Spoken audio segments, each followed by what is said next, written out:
Pambi, kaya nga po we have this. Maybe just request both, of course, Your Honor, the sponsor. Can we allow her, please, to continue? And we will give you all the time to ask a No, question. Madam President, Yes. ako munang magsalita kasi I'm explaining eh. Inagaw niyo po yung time ko eh. I was the one explaining and my witness is the We minority leader. suspend session for a minute. Matindi talaga itong si Senador Raffy Tulfo. Ang sabi po ng iba, Raffy Tulfo in action na sa Senado. Andyan na ba yung RTIA sa Senado? Aba, ito si Senador Raffy Tulfo at si Senador Cynthia Villar ay talagang nagkasagutan po dyan sa Senado. At pati yung time ay nag-aagawan na. At ito, panoorin po natin kung sino po yung magaling pagdating sa batas, sa usaping batas, kung sino yung magaling dyan. Pero itong si Senador Raffy Tulfo ay hindi na bago sa atin na lagi po, pati sa mga comment section, lagi sinasabi, maraming natulungan. Pero dito, alamin po natin kung magaling din ba siya sa batas. Ito po, Raffy Tulfo in action. In action na, mayroon ng in action dyan sa Senado versus Cynthia Villar. Responsible mining at dapat sa tamang lokasyon. At kapag marami po nagreklamong mga Pilipino, pakinggan po natin. In fact, pati po yung mga foreigner, third party na gumawa po ng auditing, sila mismo ay nag-oppose na hindi dapat ituloy yung siya na gold, pero pinagpipilitan po natin. Madam Sponsor. Okay na tayo po dyan. Now, last but not the least, ito na po yung sinasabi nyo kanina. Masungi Conservation Area, Ancestral Domain. Sabi sa'yo, last but not the least, the Masuni. Ito. Okay.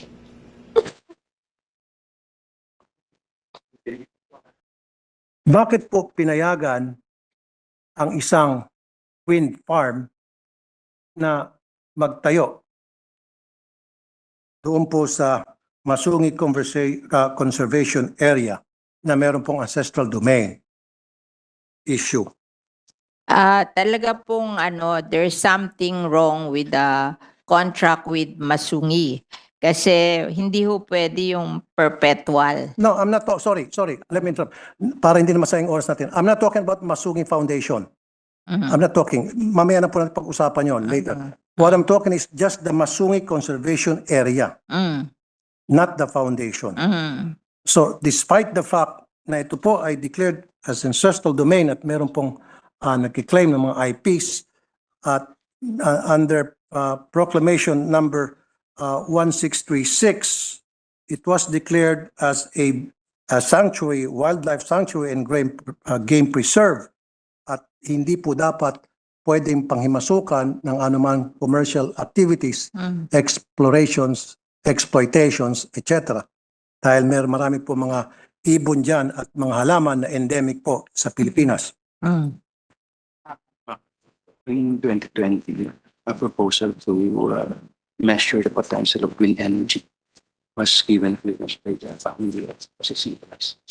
Just to measure them.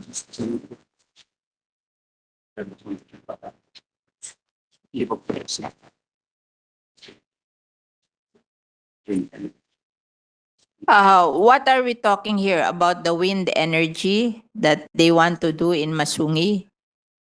The wind farm, Mr. President? the Vena, Mr. President, Madam Sponsor, the Vena Energy is what I'm talking about. The Vena Energy that was given permit by PAMBI to put up their structure. Ayun. You met mas po sa measuring In fact, if I may add, while you're doing your research, DNR Administrative Order number 33, okay, May 10, 1993. Masungi Rock and its vicinity specifically bounded by longitudes 121 degrees, 17 degrees to 121 degrees, 21 east, west, anyway, etc. It says here, declared a strict nature reserve and wildlife sanctuary in in accordance with the provision of RA 7586, otherwise known as National Integrated Protected Area System Act of 1992. At wala pa pong bagong DAO or Department o DNR Administrative Order or na magsusuproceed nito. Sabi po, wind It was signed by- energy, Mr. Secretary Alcala, I'm sorry, Madam President. Mr. President, sabi po yung wind energy is allowed because it's Multiple use. renewable energy. But wala pa daw permit yan. Parang mag-i-study pa lang kung ano yung potential ng wind energy. Yun lang ang ibinigay nila. They cannot operate yet. Parang yung PAMBI, ang ibinigay lang is a study of the potential of the wind energy in Masungi. No, it shouldn't. It shouldn't be. Dapat in the first place, wala pong gagawing study doon kasi naghukay na po eh. Marami na pong structure doon. And I have pictures to show. Where are the pictures? Ang sabi po nila, yung PAMBI, binigay lang is to determine the wind energy. May conflict po eh. Ewan lang natin kung yung binigyan ng permit to measure the potential of wind energy, kung dinisobey nila na nagawa na sila doon. Pero it is based on a study lang. Madam President, meron na po mga struktura doon. Nag-umpisa na sila na maglalagay ng Part ba yun ng Masungi? wind farm doon.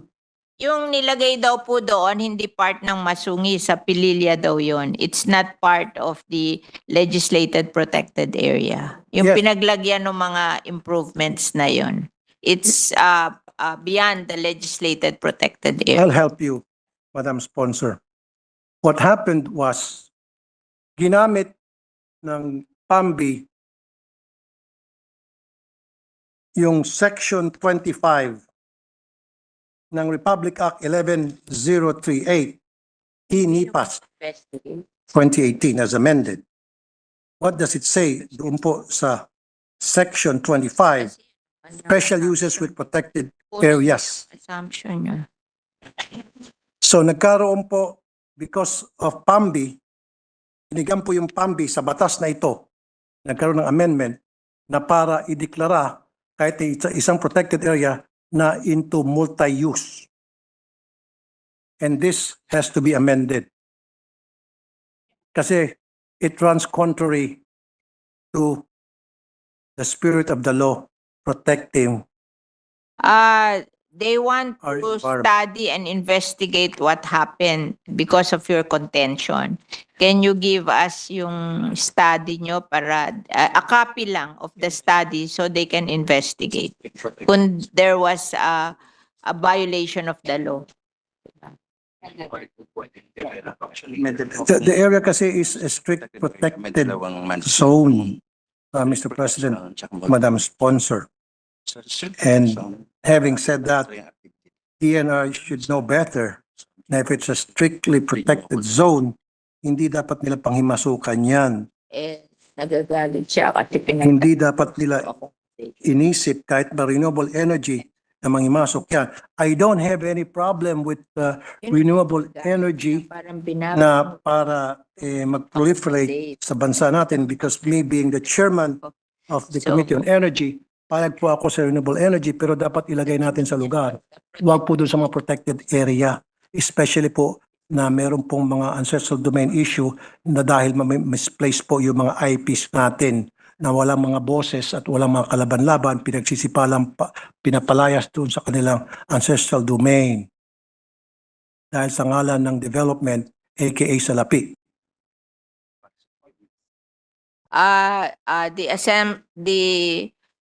The point of view of the DNR is in every protected area, there is a place for strict implementation of the law. They call it the strict protection zone. Tapos there are also areas in the protected area, yung tawag nila multi-purpose, multi-use zone. Yes. So hindi naman nila pinayagan do sa strict protection zone. Doon lang sa multi-use zone. Exactly. Ngayon, kung may other complaints na pinaalis yung mga tao, ganun-ganon, then let's have the complaint and we will investigate. Exactly. Exactly. Thank you very much for that answer, Madam Sponsor. That's exactly what I want you to say. Mm. Now, ang nangyari kasi, nagkaroon po ng multi-use zone classify po ng DNR using Section 25 of the e-NIPAS law as amended 2018 from Republic Act 7586 of the NIPAS Act of 1992. Now, yan po, hindi ko na pwedeng contest yan dahil batas po yan.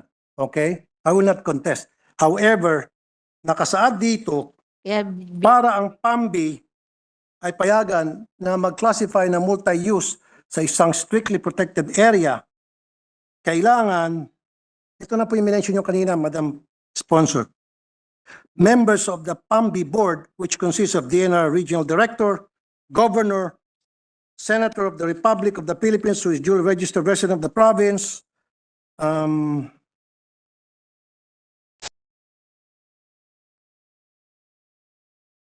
district representative of the congressional district, mayors, chairperson of barangay, regional directors, DA, NEDA, DOST, DND, 3 representative from NGO or PO, 1 but not more than 3 representative from IPs, ICCs, and then 1 representative from the academic institution, and finally, 1 representative from the private sector. Now, gusto ko po malaman kung nasunod po ba ito na itong lahat ng nakasulat dito sa Section 11 ng Republic Act 11038 ng 2018 as amended ng e-NIPAS, kung nasunod po ito ng pagbigay po ng multi-use ng DNR sa wind farm na Bernas Energy. Bena Energy. Kung nasunod po. nandyan Itong daw 11 po members. lahat yan nung magbigay ng permit. Well, can I see the list kung sino tong 11 na ito na pumayag na Yeah, we will ma-exploit po yung give- ating environment doon po sa Masungi? Sa amin, yung mga local mahilig. I need the list of those people na pumayag na i-exploit natin itong tinatawag nating Masungi Conservation Area na which is declared as a strictly protected area. So itong 11 members na nag-sign, members of the board sa PAMBI allowing exploitation Local ko, of Masungi, I need a list of those people kami nga. and their signatures. And very They, important to me is yung pong IPs. Meron po bang pumirma na IPs? meron ba? Meron. I need a list and I need the They will submit to you those who signed. but right now, Kasi pero ho yan, I'm warning you that yan, majority wins. Di ba? Kahit na hindi pumirman lahat, kung majority pumirma, panalo yun. Oh. I know. Pero Oo. ang selection process ninyo, kailangan meron pong IPs. Ayun, doon. pinafollow. Kaya nga, paano po sinelect yung IPs? May I know Oh. from the experts? Baka hindi naman pumirma yung eyepiece. Alam nyo, miski eyepiece, ano din yan eh. Nai-influence din yan eh. Ay, dapat hindi. Eh nako, tell Ay. it to the Marines. Sorry. Tell it to the Marines. Dapat hindi po. Kasi, kawawa na po yung mga IPs. Sa aming kulang nga po- legislated protected area, Yeah. nangyayari yan. Yung mga barangay na i-influence eh.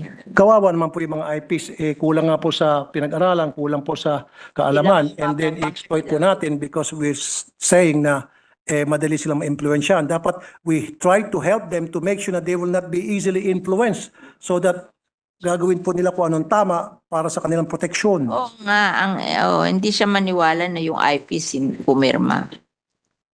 Kaya huwag mo na sabihin sa akin, ako alam kong pwede yun, pero siya ayaw niya. Kaya isigay niyo na lang kung sino yung pumirma. Diba? I'll help you. Would you mind if I'll help you? Yeah, you're very welcome, Mr. Okay. President. Kasi bago po mapili ang isa o dalawa o tatlong IPs na sumama po sa PAMBI, sa selection process. Number 1, dumadaan yan sa Indigenous Political Structure or IPS. Okay? Ano po yun? It consists of tribal leaders that have exclusive right na para magpadala po ng representative nila kung hindi sila mismo ang sumama doon sa PAMBI. Number one. Number two, dapat dumadaan po sa tinatawag na FPIC, Free and Prior Informed Consent. Process ito na ipapakita na itong IPs were not coerced and were not influenced, just like what the good sponsor said na madaling na influence. Kaya nga po mapasok itong proseso to make sure na hindi po sila na-influence, hindi po sila na-coerce. Ito po yung FPIC. And finally, evidence to 1 and 2 I mentioned, dapat may certification precondition or CP, documents from NCIP, pirmado na nagkaroon ng tamang proseso at pumayag ang IP's community. In the absence of these three, then invalid po yung pag-recruit nyo ng IPs para maging member ng PAMBI's board.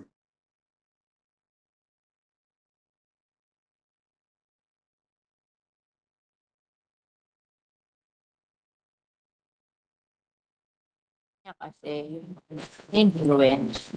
If, ano naman niya eh, precondition na yung na kailangan pinayag. Yes, diba? Ipakita mo na lang mga papeles ko para ma-convince siya. Kasi hindi natin yun yung may precondition notion na siya eh, diba? We, Mr. President, we will just submit all the papers available to the DNR about the action of the PAMBI. We just want to reassure you that it is not yet a permit to operate the windmill. It's just a study to find out the potential of the wind farm here in the legislated. Thank you, Madam perspective. President. Thank you, good sponsor. Yes, I definitely agree with you. So, I need to see the CP, Yes. Certification of Precondition signed by the NCIP. Mhm. Kahit na testing pa yan, kasi ang nakalagay sa batas, kahit na testing, dapat hindi. Doon sa mga lugar na merong issue sa ancestral domain. Kaya nga po dumadaan doon sa tatlong sinasabi kong steps. Without those, then invalid po yung mga nakapirmang IPs doon. So I need a copy of the CP na pirmado po ng NCIP because kanina lang po tumawag ako sa NCIP, wala po silang pinipirmahan na CP allowing the exploration, the testing of anything whatsoever commercial doon po sa Masungi Conservation Area. Now, if you cannot show me CP, again, I will defer the budget of the DNR in favor of the IPs. Can we defer? Do we have time to i-defer? Ano? Wait.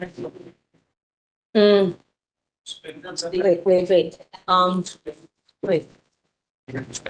If the sponsor has a query, we suspend session first.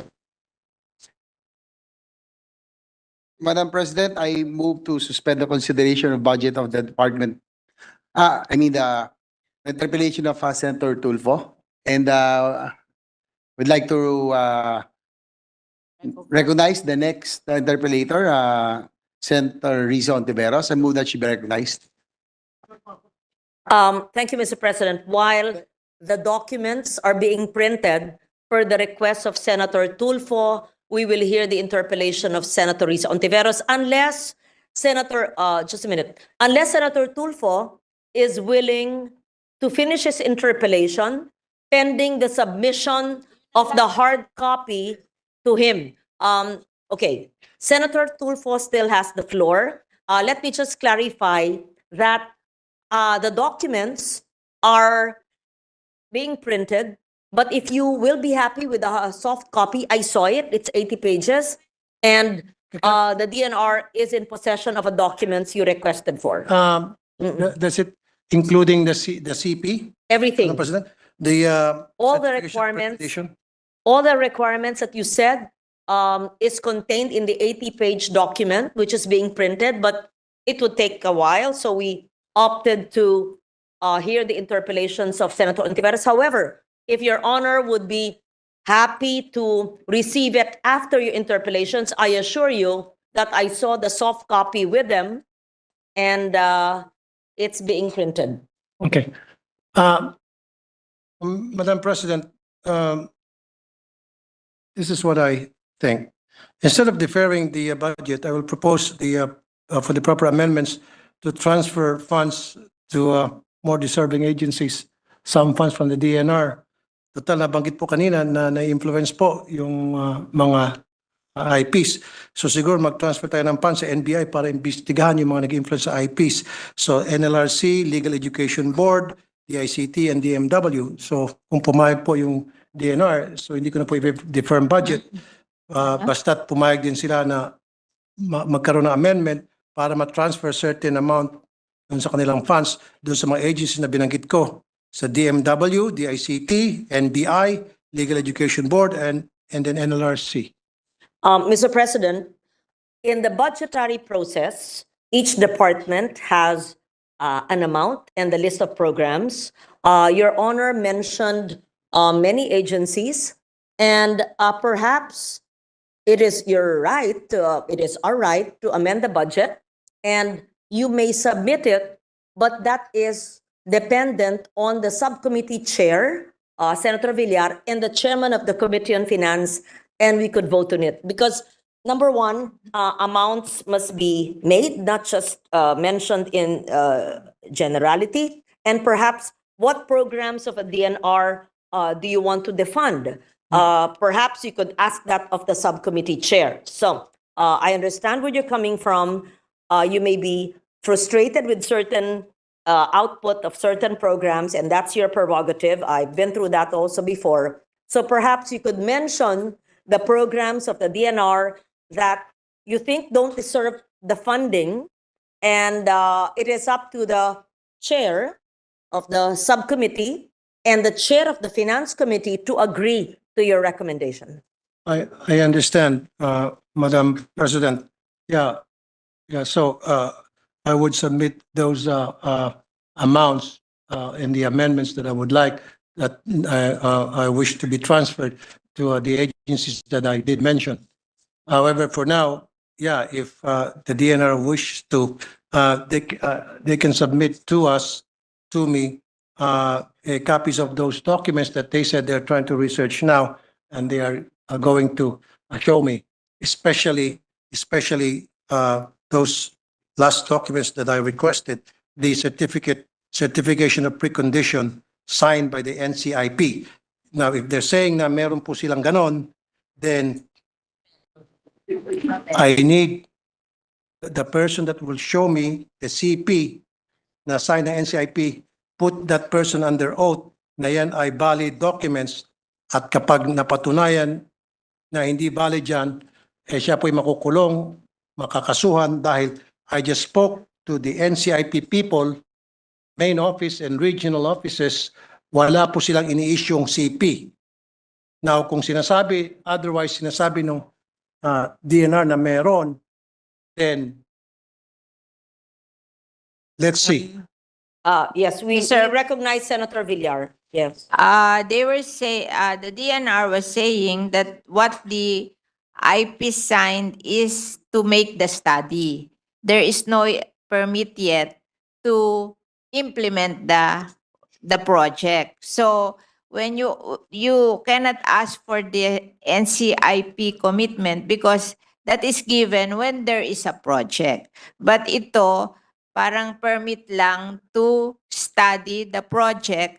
So, ang pumirma lang yung IPs, yung IP representative. Kaya nga po, para makapagpirma ang isang IP representative, dumaan po dapat doon sa tatlong process na minention ko po.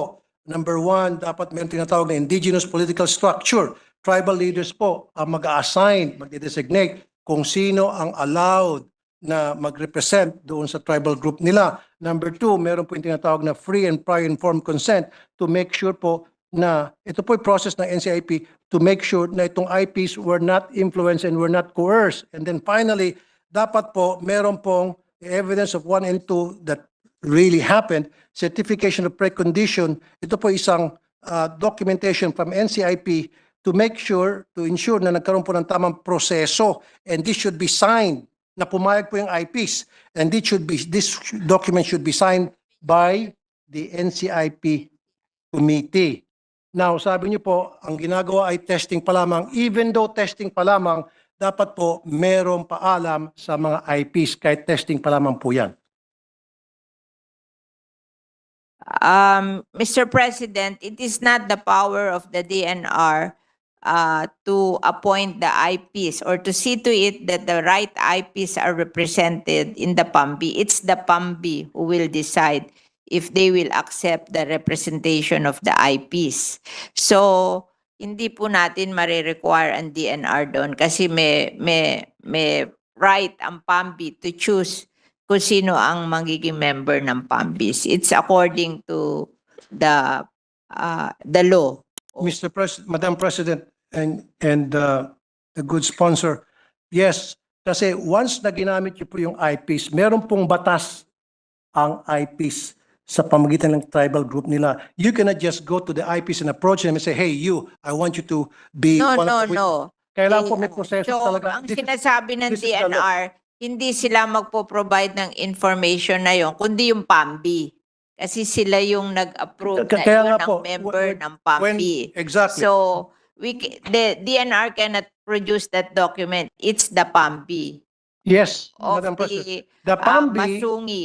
yes, the PAMBI are the ones, base po dun sa batas na binanggit po kanina, Kaso ang member ng PAMBI, hindi naman lang DNR. Marami. Oo, may Yeah, local but since government. there's an may issue, NGO. Madam President, good sponsor, since meron pong issue ng ancestral domain at ang IPs po dapat dito ay ginagalang, nirespeto, recognize. So kailangan po talaga kasama sila doon po sa pagbuo nitong PAMBI Board of Directors para doon sa isang project. Opo. Okay. Now, sabi ko rito, sabi sa batas ng IPs, dapat meron pong tinatawag na selection process at dumadaan po yan sa IPS. Tribal leaders ang pumipili kung sino sa kanilang kamiyembro ang pwede, binibigyan ng authority, ang pwedeng mag-witness o maging member ng PAMBI. Hindi po PAMBI, pwedeng basta-basta na lang po natin hindi. ituturo kung sino dyan sa protection po ito ng mga IPs kasi kayo na po mismo Madam President and your good sponsor, kayo po mismo nagsabi kanina, alam niyo naman yung IPs madaling ma-influence yan eh. Kaya nga po we have this, kaya PAMBI, Madam President, power dyan, Madam President, hindi ang Mr. DNR. PAMBI. kaya nga po we have this. Suspended, maybe just request, both, of course, Your Honor, the sponsor, can we allow her please to continue? And you will give you all the time to ask a No, question. Madam President, Yes. ako munang magsalita kasi I'm explaining eh. Inagaw niya po yung time ko eh. I was the one explaining and my witness is the We minority leader. suspend session for a minute. Yan po ang pinakitang tapang ni Senador Raffy Tulfo. Yung ganyang paraan niya, pwede na ba maging presidente? Kasi siya po yung pwede na ipantapat po sa mga popular po ngayon, kagaya kay VP Sara Duterte, at kung sino man. Siya po yung gusto din ng mga supporters niya at yung mga Tulfo fanatics na magiging pangulo. Ito may kita naman natin sa mga comment section na Raffy Tulfo 2028. Pero yung mga ganyang pamamaraan niya, pwede na ba na maging presidente? Pero pagdating sa pagtulong, wala po tayong question dyan. Marami pong natulungan. Pero ang sa atin lang, yung usapin sa batas. Kung magaling na ba siya sa biglaang desisyon or pikunin ba siya o hindi, napipikon ba siya dyan sa mga kaharap niyang mga senador.